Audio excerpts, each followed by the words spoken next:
श्री गणेशाय नमः। करवा चौथ की व्रत कथा। एक साहूकार के 7 बेटे और एक बेटी थी। सभी सातों भाई अपनी बहन से बहुत प्यार करते थे, यहाँ तक कि वे पहले उसे खाना खिलाते और बाद में स्वयं खाते थे। एक बार उनकी बहन ससुराल से मायके आई हुई थी। कार्तिक माह में जब करवा चौथ का व्रत आया तो बहन ने व्रत रखा।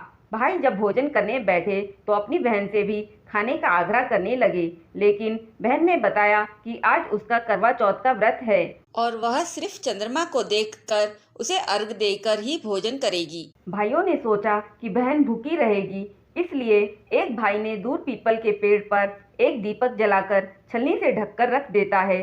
दूर से देखने पर वह ऐसा प्रतीत होता है कि जैसे चतुर्थी का चांद उदित हो रहा हो।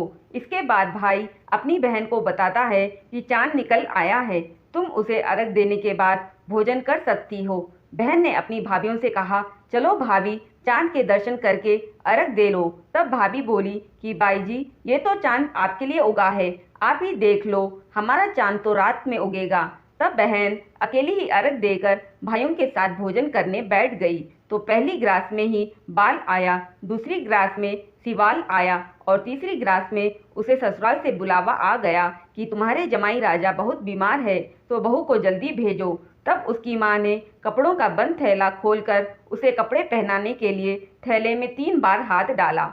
तीनों ही बार सफ़ेद वस्त्र हाथ में आया। उसकी माँ ने वही पहनाकर एक सोने का सिक्का पल्लू में बांध दिया और कहा कि रास्ते में सबके पैर छूती जाना, जो भी तुझे अमर सुहाग का आशीष दे उसको ही यह सोने का सिक्का देना और पल्लू में गांठ बांध लेना। रास्ते में जो भी मिला वह उनके पैर पड़ती गई।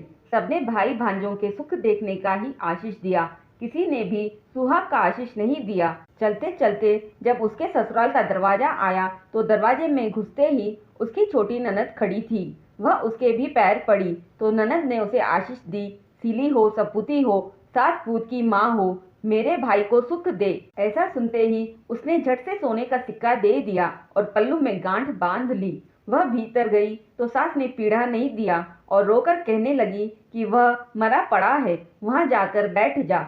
तब वह भीतर गई और देखा कि उसका पति मृत पड़ा है। बहू ने अपने मरे हुए पति को जलाने के लिए नहीं ले जाने दिया और बोली, मेरे लिए अलग से झोपड़ी बनवा दो, और वहीं पर अपने मृत पति को लेकर रहने लगी। रोज सासू बची खुची ठंडी बासी रोटी दासी के साथ भेज देती और कहती, जा सेवड़ीन को दे आ। थोड़े दिन बाद जब मंगसी मास की चौथ आई और चौथ माता बोली, करवा ले भाइयों की प्यारी, करवा ले, दिन में चांद उगानी, करवा ले, धनी बुखाली, करवा ले। तब वह चौथ माता को देखकर बोली कि माता, मेरा उजड़ा हुआ सुहाग तो आपको ही बनाना पड़ेगा, मेरे पति को जिंदा करना ही पड़ेगा। मुझे मेरी गलती का पश्चाताप है, मैं आपसे माफ़ी मांगती हूँ।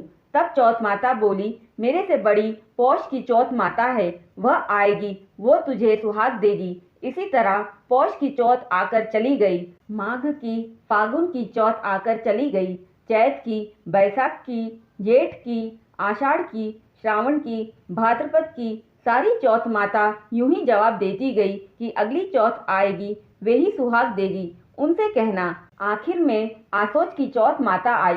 उसने कहा, बाई, तेरे ऊपर कार्तिक की चौथ माता नाराज है, उसने ही तेरा सुहाग लिया है, वह ही वापस देगी, तो उसके पैर पकड़कर बैठ जाना। यह कहकर वह भी चली गई। फिर कार्तिक का महीना आया और कार्तिक की चौथ माता आई और गुस्से से बोली, भाइयों की प्यारी, करवा ले, दिन में चांद उगानी, करवा ले, धनी भुखाली, करवा ले, व्रत भांडनी, करवा ले।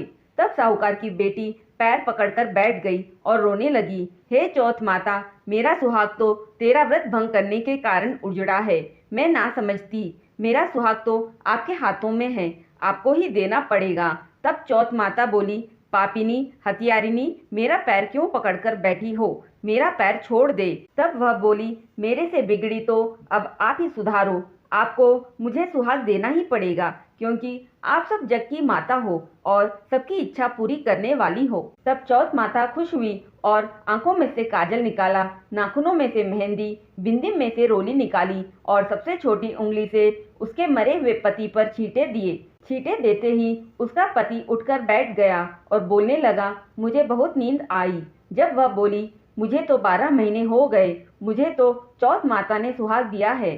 तब पति बोला कि चौथ माता का विधि विधान से उज्जमन करना चाहिए। उसकी स्त्री ने तुरंत इंतजाम किया, करवा लिया, कहानी सुनी, चूरमा किया और दोनों पति पत्नी भोजन कर चौपड़ पासा खेलने लगे।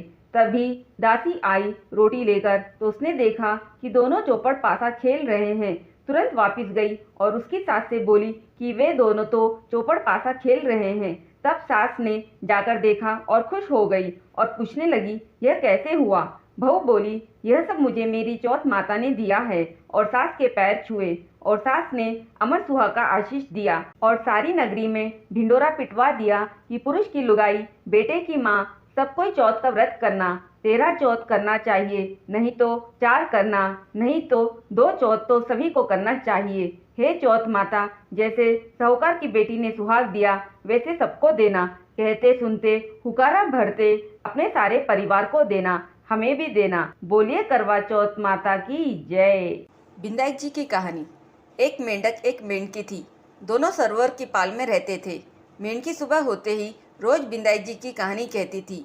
एक दिन मेंढक बोला कि तू रोज पराये पुरुष का नाम लेती है, अगर अब लेगी तो मैं मोगरी से तेरा सिर फोड़ दूंगा। तब बिंदाई जी गुप्त हो गए। राजा की दासी आई, दोनों को पतीले में डालकर अंगीठी पर चढ़ा दिया। जब दोनों सिकने लगे तो मेंढक बोला, मेंढकी बहुत कष्ट हो रहा है, तू बिंदाई जी को याद कर, नहीं तो हम दोनों मर जाएंगे। तब मेंढकी ने 7 बार सटक बिंदायक कहा। तभी 2 बैल लड़ते हुए आए और पतीले को सींग से मारा और पतीला फूट गया। मेंढक और मेंढकी सरोवर की पाल में चले गए।